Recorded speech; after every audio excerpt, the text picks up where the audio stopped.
setia dalam kerasulan, tulus dalam pelayanan, mempedulikan kaum menderita. Salve Bapak Ibu dan para sahabatku yang terkasih di mana saja berada. Jumpa lagi dengan kami di Renungan Life Spirit SMGM edisi Rabu 29 Mei 2024. Renungan kali ini akan spesial dibawakan oleh sahabat Mary dari SMGM Cabang Kimbana. Sahabat terkasih, mari kita mendengarkan bersama.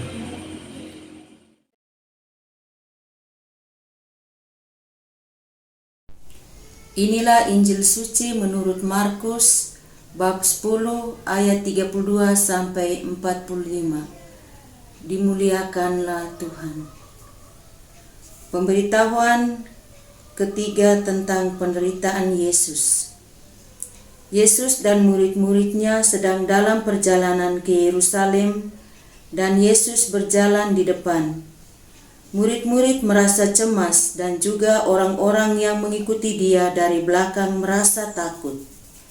Sekali lagi Yesus memanggil ke-12 muridnya dan ia mulai mengatakan kepada mereka apa yang akan terjadi atas dirinya. Katanya, sekarang kita pergi ke Yerusalem dan anak manusia akan diserahkan kepada imam-imam, kepada ahli-ahli Taurat, dan mereka akan menjatuhi dia hukuman mati. Dan mereka akan menyerahkan dia kepada bangsa-bangsa yang tidak mengenal Allah. Dan ia akan diolok-olokkan, diludahi, disesa, dan dibunuh, dan sesudah 3 hari ia akan bangkit. Lalu Yakobus dan Yohanes, anak-anak Zebedeus, mendekati Yesus dan berkata kepadanya, "Guru, kami harap supaya engkau kiranya mengabulkan suatu permintaan kami." Jawabnya kepada mereka, "Apa yang kamu kehendaki aku perbuat bagimu?" Lalu kata mereka, "Perkenankanlah kami duduk dalam kemuliaanmu kelak, yang seorang lagi di sebelah kananmu dan yang seorang di sebelah kirimu." Tetapi kata Yesus kepada mereka, "Kamu tidak tahu apa yang kamu minta. Dapatkah kamu meminum cawan yang harus kuminum dan dibaptis dengan baptisan yang harus kuterima?" Jawab mereka, "Kami dapat." Yesus berkata kepada mereka, "Memang, kamu akan meminum cawan yang harus kuminum dan akan dibaptis dengan baptisan yang harus kuterima. Tetapi hal duduk di sebelah kananku atau di sebelah kiriku, aku tidak berhak memberikannya.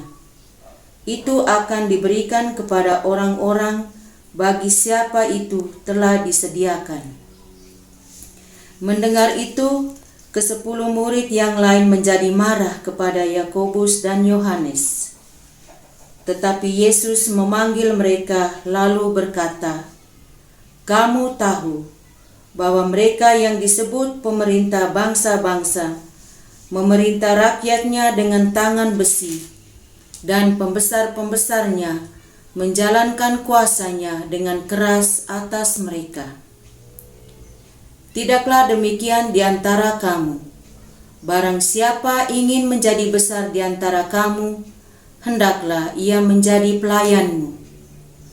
Dan barang siapa ingin menjadi yang terkemuka di antara kamu, hendaklah ia menjadi hamba untuk semuanya.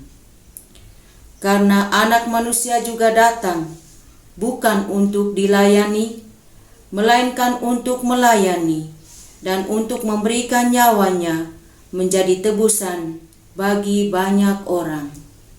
Demikianlah sabda Tuhan. Terpujilah Kristus.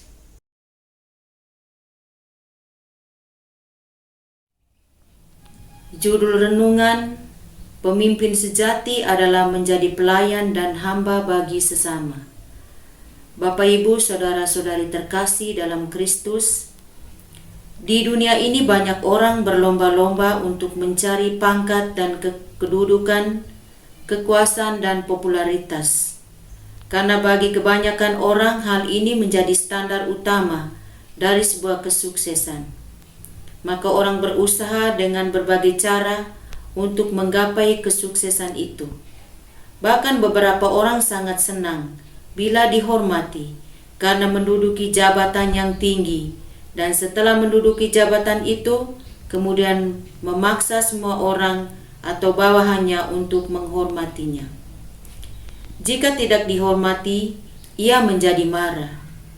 Realitas ini berbeda dengan apa yang diungkapkan dan dilakukan oleh Yesus dalam Injil Markus bab 10 ayat 32-45. Bapak, Ibu, saudara-saudari yang terkasih dalam Kristus, ada 2 poin penting yang mau diberitakan kepada kita untuk kita renungkan bersama. Pertama, Yesus memberitakan mengenai penderitaannya sendiri. Pernyataan ini telah beberapa kali dikatakannya, dan ini merupakan yang ketiga.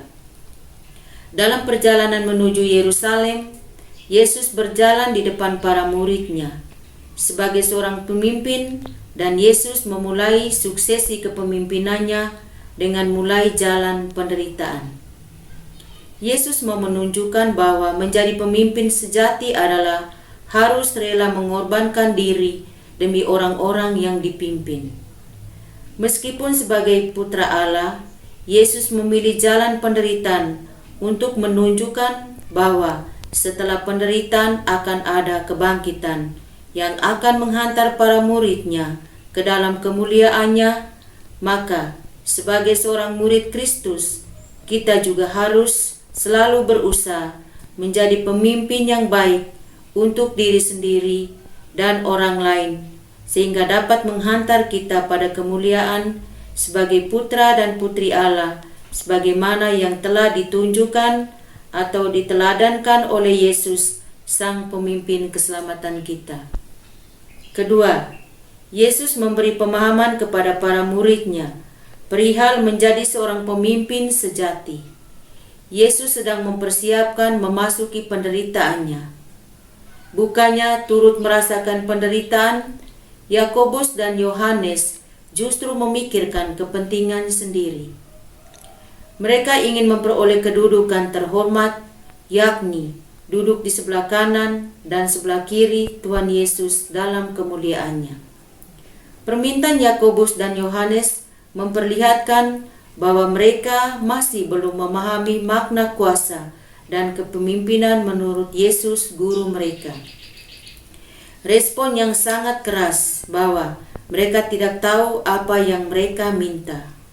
Meskipun mereka ikut menderita bersama Yesus, bukan berarti mereka dapat mengatur Tuhan untuk kedudukan mereka di surga. Hal itu sepenuhnya wewenang Allah Bapa. Mendengar hal itu, para murid lainnya bukan karena menyadar Yakobus dan Yohanes salah meminta. Sejujurnya, dalam hati setiap mereka ada keinginan yang sama, yaitu menjadi yang berkuasa di antara rekan-rekannya. Mereka ternyata juga berpikir secara duniawi, yakni ingin memperoleh kedudukan, kehormatan, dan kekuasaan. Itu sebabnya Yesus mengingatkan bahwa mereka tidak sama dengan orang-orang di luar sana yang memerintah dengan tangan besi, di mana untuk mendapatkan kedudukan dan kekuasaan tertentu, mereka melegalkan segala cara dan bahkan bisa menggunakan kekerasan. Bagi Yesus, kekuasaan dan kedudukan adalah suatu pengabdian. Maka, kalau ingin menjadi besar, haruslah melayani sesamanya, bukan menguasai sesamanya. Bapak, Ibu, saudara-saudari yang terkasih dalam Kristus, prinsip menjadi terbesar dalam konsep Yesus adalah menjadi pelayan atau hamba bagi sesama. Yesus telah mencontohkan sendiri lewat pelayanan dan pengorbanan dirinya untuk keselamatan umat manusia. Prinsip yang sama juga berlaku bagi seorang pemimpin, yaitu seorang pemimpin harus terlebih dahulu merendahkan hati dan diri. Yesus tidak menghendaki kepemimpinan yang kejam dan semena-mena. Ia menghendaki seorang pemimpin yang tidak mencari hormat dari manusia, melainkan dari Allah semata. Yesus membalik nilai yang biasa dicari di dunia dengan nilai ilahi. Tuhan Yesus sendiri datang untuk melayani dan memberikan nyawanya bagi penebusan banyak orang. Bagaimana dengan kita? Apakah kita lebih suka dilayani atau melayani? Apakah dengan kedudukan dan jabatan yang kita miliki, kita semakin rela melayani sesama? Selamat merefleksi, semoga. Terima kasih kepada sahabat Mary yang telah membawa renungan kita hari ini. Sampai jumpa di Renungan Life Spirit SMGM edisi berikutnya. Jangan lupa terus dukung kami dengan cara like, komen, subscribe, serta share video ini kepada sahabat-sahabat yang membutuhkan renungan ini. SMGM melayani dengan sepenuh hati. Tuhan Yesus memberkati. Semangat melayani dengan sepenuh hati, sahabat orang kecil.